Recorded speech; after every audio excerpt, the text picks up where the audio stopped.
전서 5장 23절부터 24절 말씀 교도하겠습니다.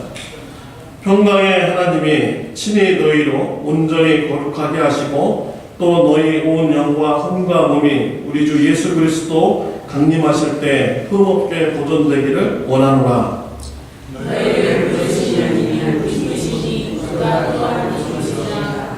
아멘. 오늘 본문의 말씀은 사도 바울이 데살로니가 교인들을 위해서 기도하는 그런 말씀입니다. 바울은 데살로니가 교인들이 거룩한 신앙생활을 하게 해주세요 라고 하나님 앞에 기도를 드렸습니다. 바울은 2차 선교 여행 때 데살로니가 지역에 가서 복음을 전합니다. 안식일에 들어가서 3주 동안 세 번의 안식일을 통해서 회당에서 복음을 전합니다. 그때 경건한 헬라인 여인들이 예수님을 영접했고요. 또 귀부인들이 예수님을 영접하였습니다. 3주가 지나자 유대인들이 폭동을 일으켰습니다. 바울을 잡으려고 했습니다. 성도인들이 바울을 숨겨주었고 피신을 시켰습니다. 이 일로 인해서 사도 바울이 데살로니가를 떠나게 되었습니다. 3주 동안 뿌려진 복음의 씨앗이었지만 그곳에서 복음이 역사가 일어났습니다. 데살로니가 교인들이 환난과 핍박 중에서도 믿음을 잘 지켰습니다. 그들의 믿음이 아시아 지역에 소문이 나게 되었습니다. 바울이 고린도 지역에 갔을 때 데살로니가 교인들의 그런 신앙을 듣게 되었습니다. 너무나 기뻐서 데살로니가 전서를 적어서 데살로니가 교인들에게 보낸 것입니다. 그러면서 하나님께 데살로니가 교인들이 거룩한 신앙생활을 하게 해주세요 라고 기도를 하였던 것입니다. 데살로니가 교인들은 이미 거룩한 성도님들입니다.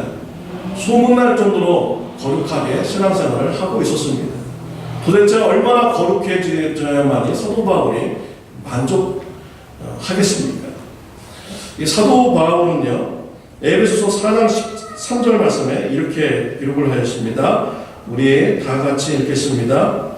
우리가 다 하나님의 아들을 믿는 것과 아는 일에 하나가 되어 온전한 사람을 이루어 그리스도의 장성한 분량이 충만한 데까지 이르리니 라고 했습니다.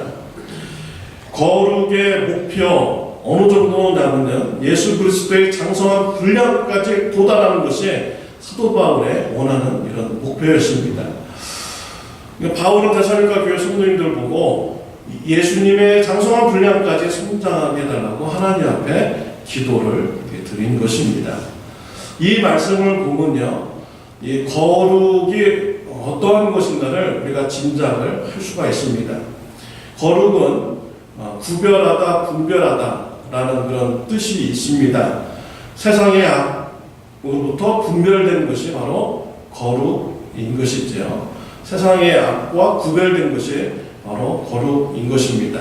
근데 그 거룩은요, 예수님의 그런 장성한 분량까지 도달하는 것, 즉 예수님과 하나가 되는 것, 그것이 바로 거룩이라는 것입니다. 그러니까 데살로니가 교인들이 예수님과 같은 이런 신앙인이 되게 해주세요 라고 기도를 한 것입니다. 저와 여러분들도 이 바울과 같은 기도를 드리는 축복이 있으시길 바랍니다. 우리가 삼겹줄 릴레이 기도 우리가 하고 있습니다. 그 기도 시간에 우리 성도님이 예수님과 같이 거룩한 성도님들이 되게 해주세요 라고 이렇게 기도해 주시기를 바랍니다. 슬라이드 한번 넘겨주시겠습니까? 우리는 어제 교회 학생들이 홈리스 사역을 하였습니다. 몇 주 전에 우리 샤한 지사님께서 캔디애플을 만들어 주셔서 그것을 교회에서 이렇게 팔았습니다. 우리 성도님들께서 많이 후원해 주셨어요. 그래서 200불의 그런 목표액을 이렇게 다 마련하게 되었습니다. 없어서 못 팔 정도로 많이 이렇게 사 주셨습니다. 학생들이 그것을 파는 것을 가지고요, 선물을 준비했습니다. 장갑, 검은 게 장갑입니다. 그리고 흰색이 양말이고요. 치약, 칫솔, 또 오렌지 컬러가 핫팩입니다. 잡고 있으면 따뜻해지게 되는 핫팩을 구입을 했고요. 또 생리대를 준비했습니다. 또한 칠리 숲을 준비했어요. 40명분을 준비해서 어제 토요일 7시 반 정도에 여기 가까이 있는 쉘터에 찾아가서 그곳에 밖에 있는 홈레스들에게 전달해 주었습니다. 그곳에 가니까요, 이미 다른 팀들이 와서 그곳에서 사역을 하고 있었어요. 그래서 참 난감하더라고요. 이 두 군데서 사역이 이렇게 펼쳐져야 되나? 우리 전사님 때 좀 가서 알아보라고 했습니다. 그 단체가 어디서 왔는지 좀 분명히 좀 알아보고 또 그들과 같이 사역을 할 수 있는지 좀 물어보라고 이렇게 했어요. 그랬더니 그 팀들이 흔쾌히 승낙을 이렇게 해 주었습니다. 그래서 연합을 해서 그곳에서 홈리스 분들에게 음식도 나눠주고 또 물건도 이렇게 나누어 주었습니다. 우리 같이 가신 우리 성도님들도 계신데요. 그분들하고 같이 얘기 들어보니까 어디서 왔느냐 물어봤더니 어느 한 교회 단체에서 온 것이 아니었어요. 여러 교회 다니는 사람들이 자발적으로 모인 단체였습니다. 그래서 어떤 분들은 샌다스 철치, 또 어떤 분은 하베스 철치에서 왔다고, 또 어떤 분은 야외 교회에서 이렇게 왔다고 이렇게 하였습니다. 또 어떤 분은 오렌지 카운티에서 또 이렇게 왔다고 하더라고요.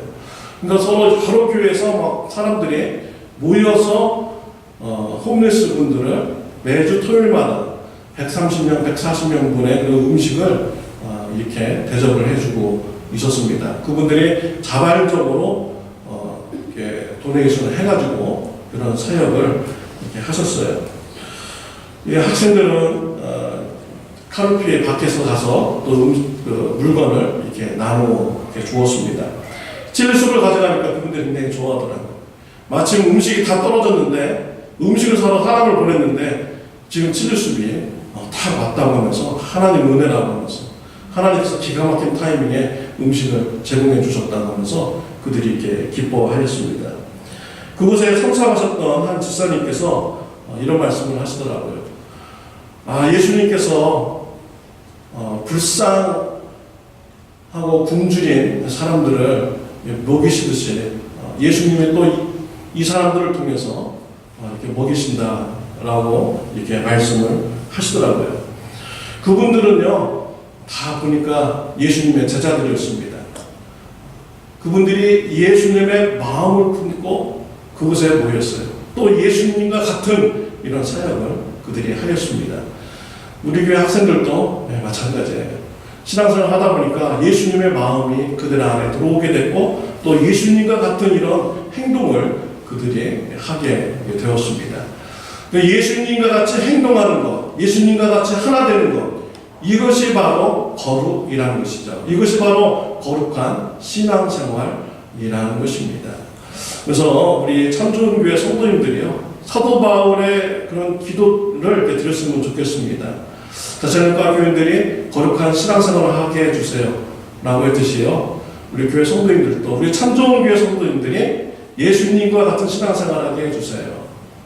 예수님과 같이 거룩한 신앙생활을 하게 해주세요 라고 기도하는 축복이 저와 여러분들에게 있으시기를 바랍니다.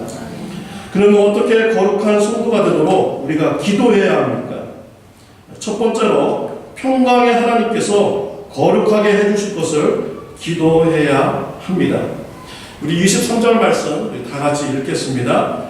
평강의 하나님이 친히 너희로 온전히 거룩하게 하시고. 우리는 거룩한 삶을 사는 거 내가 이루어야 된다, 내가 노력해야 된다 라고 이렇게 생각을 합니다. 맞습니다. 그렇지만 하나님의 은혜가 더 크게 우리에게 임해야 되는 것이죠. 그럴 때 우리가 거룩한 삶을 살아갈 수가 있는 것입니다.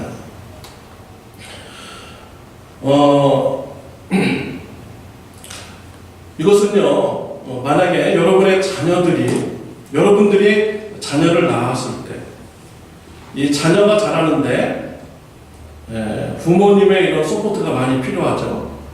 먹여주고 재워주고 필요한 것을 이렇게 공급해 주어야 아이가 이렇게 자랄 수 있습니다.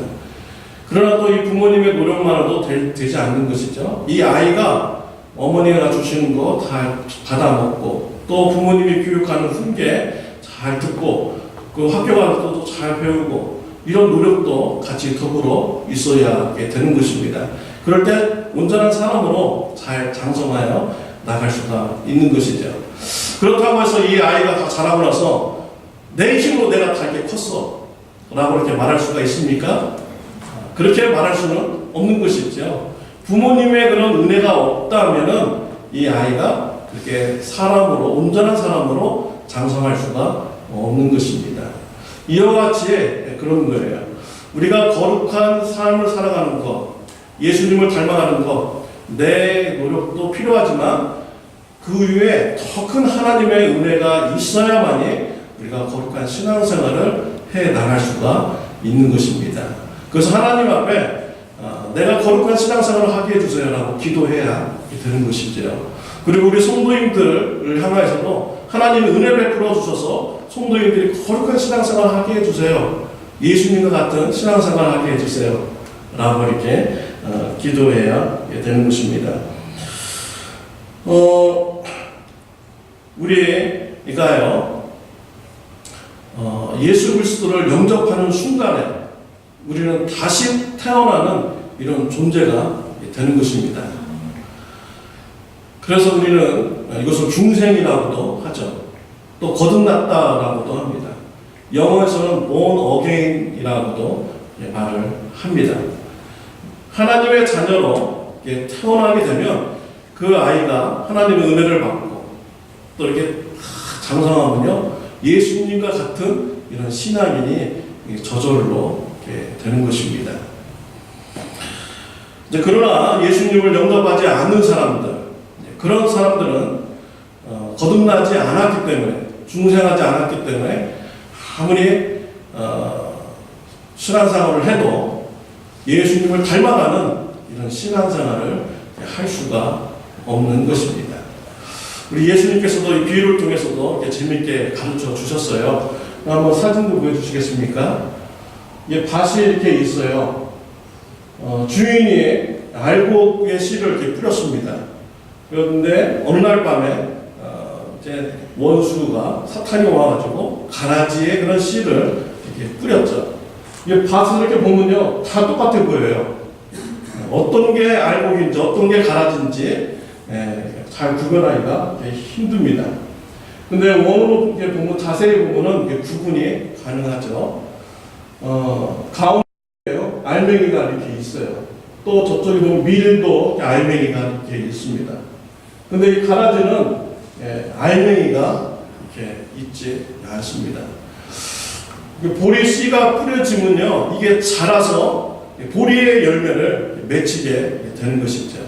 우리가 예수님을 영접했을 때는요, 우리가 하나님의 자녀가 되고 자녀로 다시 태어나게 되고요, 장성하게 되면 자연적으로 예수님을 닮아가고 예수님과 같은 이런 신앙생활을 하게 되는 것입니다.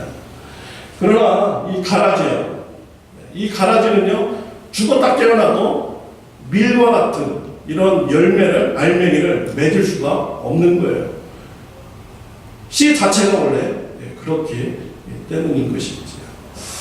그래서 우리의 그런 노력으로도 우리가 거룩한 생활을 우리가 지향할 수 있지만 더 큰 은혜는 하나님의 은혜가 있어야 됩니다. 하나님께서 우리를 다시 태어나게 해주시고 또 우리가 자랄 수 있도록 해와 비를 때를 따라서 양식을 내려주셔야만이 우리가 거룩한 성도로 신앙생활을 해 나갈 수가 있는 것이지요. 그래서 우리 참조연교회 성도님들이요, 우리가 기도할 때 하나님의 은혜가 크게 임하여서 예수님을 닮아가는 이런 성도님들이 되도록 기도하시는 저와 여러분들이 되시기를 바랍니다. 또 두 번째로 하나님께서 거룩을 보존하여 주실 것을 우리가 기도해야 합니다. 23절에 보면 중간절부터 읽겠습니다.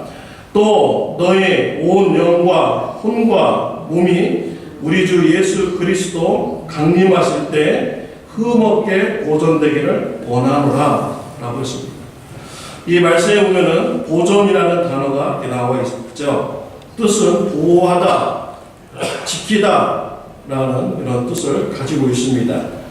하나님께서 성도님들이 거룩한 신앙생활을 하도록 지켜주셔야 우리가 거룩해질 수가 있는 것입니다. 저와 여러분들이 지금까지 거룩하게 신앙생활한 것 내 힘으로 하는 것이 아니죠. 하나님께서 지켜주셨기 때문에 지금까지 거룩한 신앙생활을 지향할 수 있었던 것입니다. 우리 잠언서 2장 8절 말씀 우리 다 같이 읽겠습니다. 대저 그는 정의의 길을 보호하시며 그의 성도들의 길을 보존하려 하십니다. 하나님에 대해서 그의 성도의 길을 보존하시는 분, 성도의 길을 지켜주시는 분이라고 이렇게 말씀을 하고 있습니다. 또 시편 140편 1절 다 같이 읽겠습니다. 여호와여 악인에게서 나를 건지시며 포악한 자에게서 나를 보존하소서. 이 시편 기자는 자신을 악인에서 건져주시고 포악한 자에게서 지켜주세요라고 하나님 앞에 기도를 드렸습니다. 우리가 이 시편 기자와 같이 하나님 앞에 기도를 드려야겠습니다. 우리가 거룩한 신앙생활을 할 수 있도록 하나님 나를 지켜주세요. 나를 보존해 주세요. 라고 기도를 드려야겠습니다. 우리 성도님들을 향하여서도 거룩한 신앙생활을 할 수 있도록 우리 성도님들을 지켜주세요. 라고 기도하시는 저와 여러분들이 되시기를 바랍니다. 저는 이번 주 큐티를 이렇게 할 때 말세에 대한 말씀을 이렇게 큐티를 하게 되었습니다. 생명의 삶을 따라서 이렇게 공부하신 분들은 아마 다 말세 본문을 가지고 이번 주에 큐티를 하셨을 것입니다. 주간 소형 공부 문제지 제출하신 분들은 아마 다 이번 주에 말세에 대해서 말씀을 읽고 큐티 하셨을 거예요. 이 말세에 대해서 예수님께서 가르쳐 주셨습니다. 말세 때는 성도님들이 핍박을 받는다라고 했어요. 가족들이 믿는 자들을 붙잡아다가 내어준다고 했습니다. 그리고 말세에 신자들을 붙잡혀서 세상의 권세자들 앞에서 서게 될 것이다 라고 했습니다. 예수님은 그때 무슨 말을 할까 걱정하지 말라고 했습니다. 성령님께서 무슨 말을 할지 다 가르쳐 주신다고 했어요. 여기에는 하나님의 계획이 있죠. 우리 성도님들이 핍박을 받고 그러면서 신앙 고백을 하도록 하신 것이 하나님의 계획입니다. 그래서 불신자로 하여금 복음을 듣도록 하는 것이 하나님의 계획이에요. 그러면서 예수님께서 말세에 대해서 또 말씀을 하셨는데 마가복음 13장 20절 말씀입니다. 다 같이 읽겠습니다. 만일 주께서 그 날들을 감하지 아니하셨다면 모든 육체가 구원을 얻지 못할 것이오늘 자기의 택하신 백성을 위하여 그 날들을 감하셨느니라 라고 했습니다. 말세에 성도들이 핍박을 받는데 그때 우리 성도님들이 믿음을 지킬 수 있도록 그 핍박받는 날을 감하여 준다고 했습니다. 그 날을 감하여 주시지 않는다면 어느 누구도 그것을 감당할 수 없게 될 것이다 라고 말씀을 하여 주신 것이죠. 하나님은요 우리가 어느 정도의 믿음을 가지고 있는지 다 아세요. 어느 정도까지 우리가 견딜 수 있는 것도 다 아세요. 그래서 우리의 믿음이 지켜질 수 있도록 그 날들을 감하여 주신다 라고 이렇게 말씀을 하여 주셨습니다. 우리가 감당하지 못할 때쯤 되면요 하나님께서 피할 길을 또 주셔서 우리의 믿음을 지키게 해주시는 분이 바로 우리 하나님이신 것입니다. 그래서 우리가 하나님 앞에 우리 성도님들의 거룩한 생활을 할 수 있도록 지켜주세요 라고 기도하시는 저와 여러분들이 되시기를 바랍니다. 최송화 사모님과 주민관 전도사님이라는 분이 이제 계십니다. 이분의 간증을 제가 우연히 이번 주에 듣게 되었어요. 주민관 전도사님은 아버님이 교회를 개척하셨는데 건물도 있었고요. 근데 성도님들이 없었습니다. 근데 아버님이 돌아가셨어요. 부득이하게 그 자녀가 주민관 전도사님이 그 교회 건물을 물려받고 목회하게 되었습니다. 젊어서 최송화 사모님을 이렇게 만나게 되었습니다. 결혼하자고 하니까 채송아 사모님이 나는 목회하는 사람하고 결혼하지 않겠다라고 이렇게 말을 한 것입니다. 그때 이 전도사님이요, 결혼하기 위해서 목회의 길을 포기했어요. 와, 저는 이 말 듣고서 정말 이해가 안 됐습니다. 무슨 여자를 위해서, 결혼을 하기 위해서 하나님을 버립니까? 하나님이 중요합니까? 여자가 중요합니까? 여자가 아무리 더 많은 여자라도 그 하나님과 비교가 됩니까? 저는 이해가 안 되더라고요. 내가 그 말할 때 아내가 여보로 사랑이 뭔지를 모르는데요. 그래서 도대체 저도 그 말도 이해가 안 돼요. 아무리 여자가 좋다고 하지만 어떻게 하나님을 이렇게 버릴 수가 있겠습니까? 결혼을 하면서요, 교회도 다니지도 않고 하나님께서 주신 이 사명도 다 버리게 되었어요. 채송아라는 이 사모님이요, 하나님 없이 이제 살게 됩니다. 그러면서 아버지가 물려주신 그 건물, 교회 문 닫게 하고 그곳에 학원을 차린 것입니다. 학원을 차리면 나는 하나님 없어도 나는 잘 살 수 있다. 학원을 열면은 이제 떼돈을 벌 것이다. 라고 이렇게 생각을 한 것입니다. 그런데 4년이 지나니까요, 자신이 가진 이 재산 다 날려먹고 빚이 4억이 생기게 되었어요. 4억의 빚이 생기니까 얼마나 많은 그런 스트레스를 이렇게 받게 됩니까? 그러한 시기에 어느 한 지사님이 이 전도사인 부부를 알게 되고 전도를 한 것입니다. 아니, 주의 일을 할 사람들인데 왜 교회를 안 다니냐? 당신들 교회 다녀야 된다 하면서요, 정말 진심되게 이 전도사인 부부를 전도를 하였습니다. 이분들이 그 지사님의 진심을 이렇게 감동을 받아서 교회에 출석하게 되었어요. 첫날 갔을 때 이분들이 부부가 깨지기 시작했습니다. 그리고 하나님의 그런 소명을 다시 확인하게 되고 이제 소명을 붙드는 이런 삶을 그들이 살아가게 됩니다. 전도사님은 찬양 전도사님으로 이렇게 사역을 하게 되었어요. 찬양 전도사님으로 사역을 하다가 보니까 빚이 있잖아요. 하나님 사역하는데 이 빚이 있어서 너무나 힘듭니다. 이 빚 문제를 해결해 주세요 라고 기도했더니요, 2년 만에 4억의 빚을 하나님께서 다 갚도록 비즈니스를 축복을 해 주셨습니다. 그래서 이분들이 이제 전적으로 하나님의 일을 하기로 헌신을 했는데요, 그러면서 기회를 보고 있었습니다. 근데 그 다니던 교회에 뉴질랜드 선교사로 파송하기로 되신 분이 있었어요.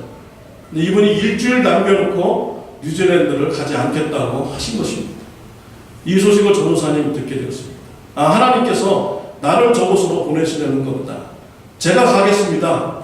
일주일 내에 모든 학원을 다 정리하고 제가 가겠습니다. 그리고 하나님께 기도했습니다. 부동산 업자가 일주일 내에 학원 2개를 판다는 것은 불가능하다고 이렇게 하였어요. 근데 하나님께서 기도응답해 주셨습니다. 일주일 내에 학원 2개를 다 팔게 해주셨어요. 그래가지고 그 돈을, 학원 판 돈을 다 하나님께 헌금을 하고 5,000불만 가지고 뉴질랜드로 선교사로 가서 사역을 하였다고 합니다. 3년 사역하고 지금 현재는 한국에 돌아와서 사역을 하고 있다는 이런 간증을 들었습니다. 이 전도사님 부부요, 하나님보다 여자를 더 좋아했죠. 하나님보다 돈을 더 좋아했습니다. 근데 하나님께서 그분들을 변화시켜 주셨어요. 돈보다 하나님을 더 사랑하는 이런 거룩한 성도가 되도록 하나님께서 변화시켜 주셨습니다. 하나님은 바로 이와 같으신 분이에요. 한번 하나님의 자녀 삼으신 분들은요, 놓지 않으시고요, 그 성도가 거룩한 길로 갈 수 있도록 지켜주시는 분이 바로 우리 하나님이신 것입니다. 그래서 우리 여러분들 하나님 앞에 우리 성도님들의 거룩한 신앙생활 할 수 있도록 여러분 기도하시기를 바랍니다. 우리 성도님들 이렇게 보면 또 때로 실망할 수도 있어요. 아, 저 사람 뭐 좀 안다고 저렇게 교만하겠구나. 아, 저 교만한 모습 정말 보기 싫어. 그런 마음 들 때도 있잖아요. 아, 저 사람은 왜 이렇게 마을을 상처 주게 하나. 또 그런 마음이 드는 성도님도 있을 거예요. 왜 말을 이렇게 험하게 하시지? 또 이렇게 생각하는 또 성도님도 이렇게 계실 것입니다. 여러분, 그런 분들 바라볼 때요, 하나님께 기도하시기 바랍니다. 하나님, 거룩한 성도로 변화시켜 주실 줄 믿습니다. 거룩한 성도가 되게 해 주세요. 라고 여러분, 기도하시기 바랍니다. 하나님께서는요, 그의 성도들을 포기하지 않으십니다. 예수 그리스도의 장성한 분량까지 변화시켜 주시고 이끌어 주시는 분이 바로 우리 하나님이신 것이지요. 우리 성도님들을 위해서 거룩한 성도가 되도록 하나님 앞에 기도하는 은혜가 저와 여러분들에게 있으시기를 바랍니다. 기도하시겠습니다.